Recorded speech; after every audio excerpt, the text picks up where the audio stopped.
Hello everyone, कैसे हैं आप सभी लोग। आशा है कि बहुत बढ़िया होंगे। स्टार आईक्यू यूट्यूब चैनल पे आप सभी का स्वागत है। मेरे प्यारे बच्चों, हम लोगों ने एक पहले वीडियो आपके लिए पोस्ट किया था, हरियाणा इकोनॉमिक सर्वे साल 2023-24 का, मतलब अपडेटेड इकोनॉमिक सर्वे। उसका पार्ट नंबर 2 है ये वाला, ठीक है ना, जिसके अंदर कुछ फैक्ट्स मैं आप लोगों को समझाने वाला हूँ। और ये थोड़ा काफ़ी लेंदी है और एक साथ पढ़ने में थोड़ा सा याद होने में भी प्रॉब्लम होगा, तो इसको मैं कई पार्ट में आप लोगों को करवाने वाला हूं। तो आज एक पार्ट है, 4 पेजेस का पार्ट है, तो इस आज के इस हिस्से में 4 पेज है वो आप लोगों को मैं समझाने वाला हूं। वैसे इसका कंप्लीट पीडीएफ आपको स्टार आईक्यू एप्लीकेशन पे जाओगे तो वहाँ पे लास्ट बैच के नाम से एक बैच है, उस बैच में आप लोगों को पीडीएफ इसका मिल जाएगा। तो वहाँ पे आप लोग इसको अच्छे से रीड कर सकते हैं या याद कर सकते हैं या प्रिंट भी निकाल सकते हैं चाहे तो सीटी मेंस का वो बैच है, ठीक है। सो चलिए सेशन की शुरुआत करें। उसमें सबसे पहले कृषि एवं उससे संबंधित क्षेत्र जो है ना वो कौन सा है, एग्रीकल्चर एंड एलाइड सेक्टर्स की बात करते हैं। तो देखो, हमारे इस एग्रीकल्चर एंड एलाइड सेक्टर के अंदर हरियाणा सरकार के द्वारा खरीफ 2020 के दौरान एक योजना स्टार्ट की गई थी। खरीफ 2020 में एक योजना की शुरुआत हुई थी और इस योजना का नाम था मेरा पानी मेरी विरासत योजना। अब देखो, वैसा ना आप के मन में बहुत बार ये सवाल आते होंगे कि यार, ये योजना तो साल 2020 की है लेकिन साल 2024 के पेपरों में कैसे आ रही है या आएगी क्यों। तो उसकी वजह है कि इसको नए वाले इकोनॉमिक सर्वे में, इकोनॉमिक सर्वे का मतलब ही यही होता है कि यहाँ पे बीते हुए सालों का पूरा कंप्लीट निचोड़, बजट तो आने वाले सालों का प्रपोजल होता है लेकिन जो बीत गया साल उसका निचोड़ होता है। उसमें हमने क्या गेन किया, जैसे फॉर एग्जांपल मैं इस बार बजट लेके चला हूँ तो इस बजट से मैं इस पे कितना खरा उतरा हूँ। भी मान लेते हैं मैं जेब में 50,000 रुपये लेके गया हूँ मार्केट में एक लैपटॉप लाने के लिए, तो मैं कितने रुपए का लैपटॉप फिर खरीद के लेके आया, एग्जैक्ट मैं कितना जो है ना इसमें इन्वेस्ट करके आया हूँ या लगा के आया हूँ, कुछ भी है तो वो आपका इकोनॉमिक सर्वे से काउंट करते हैं हम लोग। तो साल 2020 की बात है, एक एग्जैक्ट अगर मैं आपको बताता हूँ तो 6 मई साल 2020 को एक योजना की शुरुआत हुई थी जिसका नाम है मेरा पानी मेरी विरासत योजना। उस समय हरियाणा के मुख्यमंत्री का नाम जो है ना वो क्या था, उस समय हरियाणा के मुख्यमंत्री का नाम था मनोहर लाल, ठीक है ना। हालांकि अभी भारत के अंदर इनके पास में केंद्रीय या कैबिनेट डिपार्टमेंट इनके पास में है, ऊर्जा वाला मंत्रालय है और आवासन मंत्रालय, जिसमें आपने सुना होगा प्रधानमंत्री शहरी आवास योजना, प्रधानमंत्री ग्रामीण आवास योजना, तो वो डिपार्टमेंट भी मनोहर लाल जी के पास में है। और इनका जो क्षेत्र है, सांसदीय क्षेत्र है, वो कौन सा है, वो है करनाल, करनाल से जीते हुए हैं। अच्छा, इन्होंने एक योजना की शुरुआत की, मेरा पानी मेरी विरासत योजना। क्यों स्टार्ट की, इसलिए स्टार्ट की थी कि हरियाणा का जो ग्राउंड वाटर लेवल है, भूमि का या भूजल स्तर जिसको आप लोग कहा करते हैं, वो भूजल स्तर है वो लगातार नीचे जाता जा रहा है। तो उस ग्राउंड वाटर लेवल को सुधारने के लिए ये योजना स्टार्ट की। इस योजना में बेसिकली बस इतना ही है कि अगर आप चावल या धान की फसल ना उगाते हैं तो आपको बदले में जो है ना 7,000 रुपये हरियाणा सरकार देगी। इस योजना का सीधा सा मतलब ये है। अच्छा, धान ना उगाएं तो सर उसकी जगह पे पानी की ज़्यादा लागत, क्योंकि धान में ज़्यादा पानी लगता है, इसकी जगह पे जैसे मक्का उगा लो, खरीफ फसल, कपास उगा सकते हैं, बाजरा उगा सकते हैं, दालें उगा सकते हैं, सब्जियां और फल जैसे कम पानी वाली फसल उगा सकते हैं, इवन खेत खाली भी छोड़ सकते हैं। खेत खाली फिर भी खुशहाली, इस तरीके से भी योजना है, तो वो भी इसका यूज कर सकते हैं। मेरा पानी मेरी विरासत योजना एक्चुअली हरियाणा के कितने डिस्ट्रिक्ट या किस हिस्से के लिए है स्पेशली, तो ये एक्चुअली रिलेट करती है हरियाणा के दक्षिणी हिस्से के अंदर। और दक्षिणी हिस्से में ही क्योंकि यहाँ पे थोड़ी पानी की ज़्यादा कमी है, उनमें लगभग 7 जिले मेन है, लाइक भिवानी है, हिसार है, महेंद्रगढ़ है, चरखी दादरी है, रेवाड़ी है, झज्जर है, मेवात है, इनके अंदर जो है ना इसको लागू की गई है। और प्रति एकड़ मैंने अभी बताया आपको 7,000 रुपये दिए जाते हैं अगर कोई धान की बजाय अन्य फसल लगाता है तो। खरीफ फसल 2021 में इस योजना को अतिरिक्त फसल जैसे कि खरीफ तिलहन, अरिंडी तिल, मूंगफली हो गया, खरीफ प्याज हो गया, खरीफ दलहन हो गया, मोठ उड़द गवार, चारा फसल, इनको भी प्रोत्साहन जो है ना दिया गया है 2021 के बाद में भी। इनकी जगह पे आप ये बाकी अन्य फसल उगाते हैं तो भी आपको ये पैसा दिया जाएगा। हरियाणा में, दक्षिण हरियाणा के अंदर सबसे ज़्यादा पानी की कमी है। यहाँ का ग्राउंड वाटर लेवल 70 मीटर से भी ज़्यादा नीचे जो है वो जा चुका है, लगभग 72 पॉइंट समथिंग पॉइंट है, वहाँ तक नीचे जा चुका है हरियाणा का। इन हिस्सों में पानी की कमी होने के कई कारण भी है, जैसे कि दक्षिण हरियाणा की जो नदियाँ, जैसे कृष्णावती, दोहन हो गई है, साहिबी हो गई है, ये राजस्थान से होकर जैसे हरियाणा के अंदर प्रवेश कर रही है, तो वहाँ पे ये मौसमी नदियाँ हैं, तो वहाँ पे जो बांध बना लिए गए हैं वो पानी अपना क्षेत्र का अपने ही अंदर रख रहे हैं। तो इसी करके दक्षिण हरियाणा के अंदर पानी की आपूर्ति पूरी है नहीं। हालांकि सरकार लगातार हर इलेक्शन पे एक बात कहती है कि हम सतलुज यमुना लिंक SYL का पानी है ले आएंगे, लेकिन वो तो एक राजनीतिक चर्चा ही है बस। इसके बाद में आती है मृदा स्वास्थ्य प्रबंधन योजना। यह भी हमारे इकोनॉमिक सर्वे में दी गई है। अप्रैल 2015 में इसको स्टार्ट किया गया था। वैसे इसकी घोषणा तो हो गई थी 19 फरवरी 2015 को, लेकिन इसकी जो शुरुआत हो गई थी अच्छे से वो थी अप्रैल 2015 में, ठीक है ना। और इसका उद्देश्य बेसिकली क्या है कि मृदा प्रशिक्षण को आधारित पोषक प्रबंधन को बढ़ावा देना। इसका क्या मतलब है सर? देखो, ऐसा है कि आपकी ज़मीन है, अब ज़मीन के अंदर फॉर एग्जांपल के लिए आपका ये खेत है और पड़ोसी का ये खेत है। पड़ोसी के खेत में इस बार आप उगाई गई है कपास, और आपके खेत में भी मान लेते हैं कपास ही उगाई गई है, लेकिन हुआ ये कि पड़ोसी के खेत में कपास की पैदावार बहुत अच्छी हुई है, प्रोडक्शन अच्छा हुआ, लेकिन आपके खेत में प्रोडक्शन अच्छा नहीं हुआ। अब आप कहोगे कि मेरी किस्मत खराब थी या और, चलो ठीक है वो बातें दूसरी होगी, लेकिन इंपॉर्टेंट बात यह है कि वजह ये हो सकती है कि इन दोनों की मिट्टी में फ़र्क हो सकता है, या मिट्टी में पोषक तत्वों का फ़र्क हो सकता है। जैसे घर में दो लोग होते हैं, साथ है, सेम ही टाइप का खाना खा रहे हैं, लेकिन एक बीमार हो जाता है, एक की इम्यूनिटी कम हो जाती है, एक ठीक ठाक रहता है, तो हो सकता है उसकी बॉडी में कोई न्यूट्रिशंस वैल्यू, विटामिन कम हो। ऐसा ही है कि इस खेत में तो अच्छा खासा सब कुछ हो गया, लेकिन इसमें कोई न्यूट्रिशंस वैल्यू कम हो गई होगी। कैसे पता लगेगा? तो इसका पता लगाने के लिए मृदा स्वास्थ्य कार्ड है उसकी शुरुआत की गई। 22 जिलों में 122 ब्लॉकों के 122 ही गांवों से मिट्टी के सैंपल लिए गए। साल 2023-24 में अभी जो बाकी 44 ब्लॉक बचे हुए हैं उनके मिट्टी के सैंपल्स से उनको कलेक्ट करके उनकी जांच जो है वो की जाएगी। तो ये भी एक इम्पॉर्टेंट हो गया। राष्ट्रीय खाद्य सुरक्षा मिशन 2007-8। अब ये क्या था? इसमें बेसिकली जो है ना हरियाणा के अंदर जो है ना खाद्यान्न फसल है उसको बढ़ावा देना है। सर, खाद्यान्न फसल को बढ़ावा देना इसका क्या मतलब है? देखो, इसका सीधा सा मतलब ये है, आजकल हम लोग क्रॉप कमर्शलाइजेशन एक वर्ड है, अंग्रेजों के ज़माने में इसकी शुरुआत हुई थी।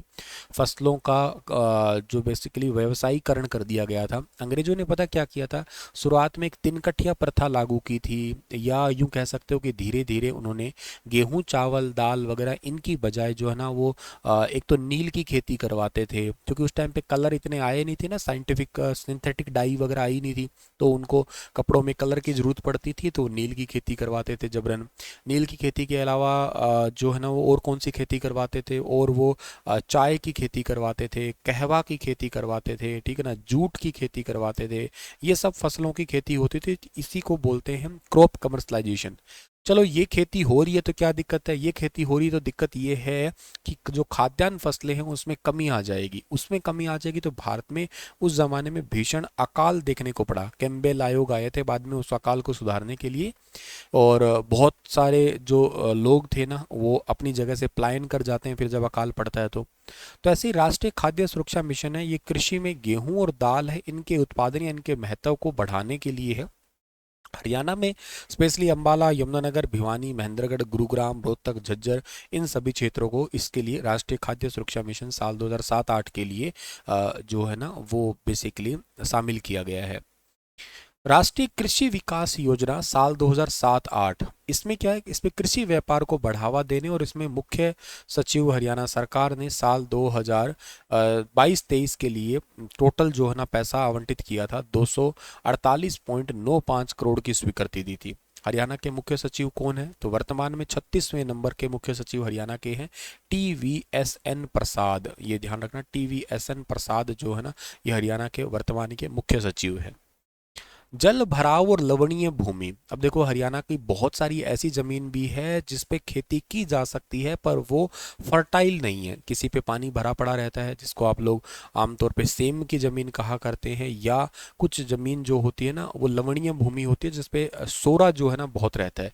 आमतौर पे सोरा वाला क्षेत्र से करनाल का क्षेत्र हो गया, सोनीपत का है, हिसार का है, इन क्षेत्रों के अंदर जो ना कुछ इलाकों के, पूरे जिले के नहीं, कुछ इलाकों की ज़मीन पे सोरा अक्सर देखने को मिलता है। तो 21-22 में जल भराव और लवणीय भूमि के सुधार के लिए एक योजना स्टार्ट ही की गई थी। और लगभग 2021 को जो है ना वो वेब पोर्टल भी लॉन्च किया गया था। 27/12/2021 को एक वेब पोर्टल लॉन्च किया गया था जिसके तहत 25,426 एकड़ जमीन के 4355 किसानों ने भूमि सुधार में हिस्सा लिया। वैसे हरियाणा में लगभग 1 लाख एकड़ जमीन ऐसी पड़ी है जो जमीन खेती करने योग्य तो है, मतलब खेती की जा सकती है पर योग्य नहीं है। मतलब वहाँ पे या तो जल भराव है या लवणीय जमीन है, फर्टाइल नहीं है वो, ठीक है, फर्टाइल लैंड नहीं है एक्चुअली वो वाली। इसके बाद में प्रधानमंत्री किसान योजना के अंतर्गत किसानों को 2,000 रुपये प्रति किस्त के आधार पे प्रति वर्ष जो है ना वित्तीय सहायता भी दी जा रही है, 6,000 रुपये। तो ये भी मतलब ये बेसिकली ना सेंटर स्पॉन्सर्ड स्कीम है कि इसमें राज्य का कोई हाथ नहीं है। 3 किस्तें दी जाती है 2-2 हज़ार रुपये की, ठीक है ना। और प्रधानमंत्री किसान सम्मान निधि योजना है ये। इसके बाद में मेरी फसल मेरा ब्यौरा, ये योजना की बात करते हैं तो ये कब स्टार्ट हुई थी सर? साल 2022 में स्टार्ट हुई थी। इसका टारगेट क्या था? एमएसपी पर ऑनलाइन फसल बेचना। एमएसपी का मतलब क्या है? इसका मतलब है मिनिमम सपोर्ट प्राइस, एटलीस्ट उतना तो प्राइस मिले ही मिले। और कृषि विभागों की अन्य सुविधाएं जो है ना प्राप्त करना। मेरी फसल मेरा ब्यौरा के अंतर्गत कितने किसानों ने भूमि का पंजीकरण करवा लिया था? तो वो टोटल करवाया था 7.8 लाख 8 लाख किसानों ने, जिसने 52.9 एकड़ जमीन जो है ना इनका रजिस्ट्रेशन करवाया था। टोटल किसान तो थे लगभग मोटे तौर पे मान के चलो आप लोग 8 लाख के आसपास या 7.5 लाख। और किसान जो थे जमीन जो थी ना वो कितनी थी? 52.91 एकड़ जमीन जो है ना टोटल जो है ना इन जमीनों, इतने लाख किसानों ने इतनी जमीनों का जो ना वो रजिस्ट्रेशन करवाया था। फसल अवशेष प्रबंधन योजना, इसकी भी बहुत ज़्यादा ज़रूरत है। देखो सर इसका मतलब ये है यहाँ पे कि ये 1,000 में है, ठीक है ना। अच्छा क्या कि फसल अवशेष प्रबंधन योजना का उद्देश्य क्या है कि मान लेते हैं कि आपने अपने खेत के अंदर चावल उगाए हैं। अब चावल की अगर हम बात करते हैं तो चावल उगाने के बाद में जो पराली बच गई ना उसको जलाते हैं। उसको जलाने से फिर एनवायरनमेंट पॉल्यूशन होता है। फिर इस पे सरकार कई बार फाइन भी लगाती है। तो किसान कहते हैं हम करें क्या? तो इसके लिए फसल अवशेष प्रबंधन योजना का उद्देश्य छोटे और सीमांत किसानों के लिए फसल अवशेष प्रबंधन मशीनें उपलब्ध करवाना, ताकि उस मशीनों से पराली है उसका आप निपटान कर दीजिएगा। हमें जलाने की तो कोई वैसे बात है ही नहीं, हम जलाना चाहते ही नहीं, खुद ही किसानों का तो कहना ही यही है। डायरेक्ट सीड राइस योजना का उद्देश्य क्या है? अगर क्वेश्चन आए पेपर में तो क्या है कि पानी और मिट्टी के संसाधनों की बचत करना ही डायरेक्ट सीड राइस योजना है। देखो ऐसा है कि अभी मैंने आपको एक योजना पढ़ाई जिसका नाम ये था मेरा पानी मेरी विरासत योजना। उस योजना के चलते हुए अगर आप चावल नहीं उगाते हैं तो 7,000 रुपये प्रति एकड़ आपको सरकार देगी। लेकिन फिर भी आप कहोगे मैं चावल तो उगाना ही चाहता हूँ, नेसेसरी मैं तो उगाऊंगा ही उगाऊंगा। तो एक काम करो, एक चावल उगाने का तरीका होता है अपना। आप पूरा खेत भर देते हैं, फिर क्या करते हैं पनीरी एक जगह लगाते हैं, फिर उनकी रुपाई करते हैं ऐसे अलग अलग।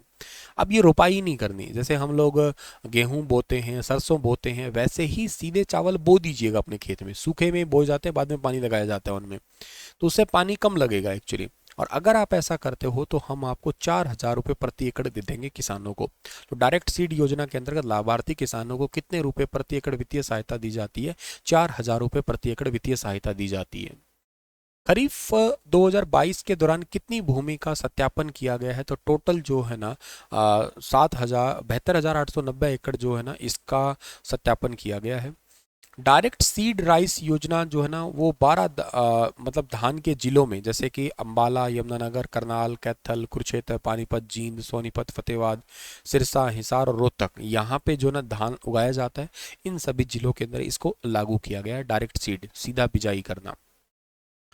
प्राकृतिक खेती का मतलब है इसमें आप लोग किसी प्रकार का रसायन नहीं डालेंगे, कोई प्रकार का केमिकल प्रकार का फर्टिलाइजर और केमिकल स्प्रे वगैरह कुछ नहीं करेंगे आप इसमें। तो इसका टारगेट है लेके चली थी सरकार जून 2022 का एक टारगेट लेके चली थी, लेकिन अभी तक हालांकि ये पूरा नहीं हुआ है। तो सर्वे केंद्र इन्होंने जो है ना वो जून 2022 का टारगेट रखा था। हालांकि 22 से जो है ना ये जून 2022 से इसको शुरुआत की थी, अभी इसको पूरा करने का टारगेट तो 2030 तक का आगे है हमारा। चकबंदी योजना किस अधिनियम के अंतर्गत किया गया है? हरियाणा में चकबंदी कार्य पूर्वी पंजाब जोन चकबंदी तथा विखंडन निवारण अधिनियम 1948 के तहत किया गया है। इसके अंतर्गत क्या आने वाला है? 104 गांवों में बीगे बिस्वे को कनाल मरलों में परिवर्तित कर दिया जाएगा और इसके लिए हरसैक और के साथ में एनआईसी के तालमेल से जो है ना किया जाएगा। बीगे बिस्वे को कनाल और मरलों में कन्वर्ट किया जाएगा इसके अंदर। शिवालिक विकास एजेंसी अंबाला 24 मार्च 1993 को, इसका टारगेट क्या है? इसका टारगेट है कि कृषि पशुपालन और स्वास्थ्य आदि विभिन्न विकास कार्यों के माध्यम से वाटरशेड का प्रबंधन करवाना। ये योजना शिवालिक क्षेत्र के अंतर्गत जैसे अंबाला, पंचकुला और यमुनानगर में जो है ना लागू की गई थी, इसलिए इसको शिवालिक विकास एजेंसी अंबाला योजना के नाम से जानते हैं हम लोग। मेवात विकास एजेंसी अंबाला कब से और वह किस उद्देश्य से स्टार्ट की गई? 1980 में मेवात क्षेत्र में गरीबी, बेरोजगारी और सामाजिक पिछड़ेपन को दूर करना है। हरियाणा राज्य बीज प्रमाणीकरण संस्था 1976 किस संस्था के रूप में स्टार्ट हुआ? स्वतंत्र संस्था के रूप में स्टार्ट हुआ। इसकी स्थापना बीज अधिनियम 1966 की धारा 8 के अंतर्गत दिनांक 6 अप्रैल 1976 को रजिस्ट्रेशन ऑफ सोसाइटी एक्ट 1860 के अधीन इसका रजिस्ट्रेशन हुआ था। ठीक है, चलिए ये था इसका पार्ट नंबर 2। इससे पहले एक पार्ट मैं करवा चुका हूँ, ये पार्ट नंबर 2 है। अगला पार्ट भी मैं आप लोगों के लिए जल्द लेके हाजिर होऊंगा। टुकड़ों में जितना बताया उतना याद कर लेना आप लोग, अगला पार्ट आपके पास में आए तब तक। ठीक है, चलिए राधे राधे, शुक्रिया, अपना ख्याल रखना।